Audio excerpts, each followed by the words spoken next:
اعوذ باللہ من الشیطان الرجیم بسم اللہ الرحمن الرحیم۔ میرا نام سید فیاض احمد ہے۔ میں گورنمنٹ یو پی ایس ملک پورہ زون ماور کا استاد ہوں۔ میں آج 8ویں جماعت کی اردو کتاب کا سبق نمبر 9 جس کا نام ہے سگریٹ نوشی کی تباہ کاریاں، جو کہ پیج نمبر 60 پر واقع ہے، پڑھانے جا رہا ہوں۔ فضول خرچی کرنے والا شیطان کا بھائی ہوتا ہے۔ فضول خرچی کرنے والا جو ہوتا ہے وہ شیطان کا بھائی ہوتا ہے۔ سگریٹ نوشی ایک نشہ کے سوا کچھ بھی نہیں ہے۔ سگریٹ نوشی جو ہے یہ خالی نشہ ہی ہے، اس کے سوا یہ کچھ بھی نہیں ہے۔ دنیا کے تقریباً تمام مذاہب جو ہے یہ مذہب کی جمع ہے۔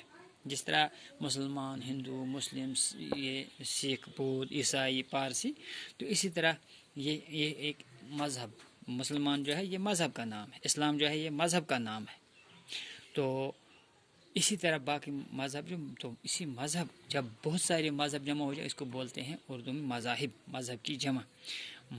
مذاہب نے نشہ آور اشیاء کے استعمال سے منع کیا ہے، یعنی تمام مذہبوں نے، دنیا کے تمام مذہبوں نے نشہ آور چیزوں کا استعمال کرنے سے منع کیا ہے۔ سگریٹ نوشی بھی تمام عالمی مذاہب کی نظروں میں ایک بری چیز ہے۔ سگریٹ نوشی بھی ہے، یہ بھی تمام دنیا کے تمام مذہبوں میں ایک بری چیز ہے۔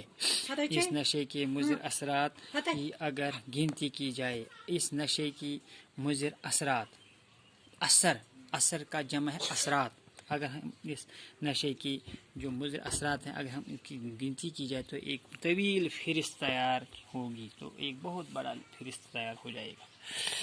سگریٹ نوشی صحت کو بیکار کر دیتی ہے۔ سگریٹ نوشی جو ہے یہ صحت کو بیکار کر دیتی ہے اور بے شمار قسم کی بیماریوں کو جنم دیتی ہے، اور بے شمار قسم کی بیماریوں کو کیا دیتی ہے؟ جنم دیتی ہے۔ کچھ طلباء نے اسے سانپ سے تشبیہ دی ہے، کچھ لڑکوں نے اس کو، کچھ پڑھائی والے لڑکوں نے اس کو کیا کیا؟ سانپ کے ساتھ تشبیہ دی ہے۔ جو آدمی اس کے جسم سے لپٹا ہوا ہے، یہ ذہن کو بوجھل بنا کر انسان کی حرکات و سکنات پر بھی برا اثر ڈالتی ہے۔ تو یہ کیا کرتے ہیں؟ انسان کے ذہن کو بوجھ بنا کر انسان کی حرکات و سکنات پر بھی برا اثر ڈالتی ہے۔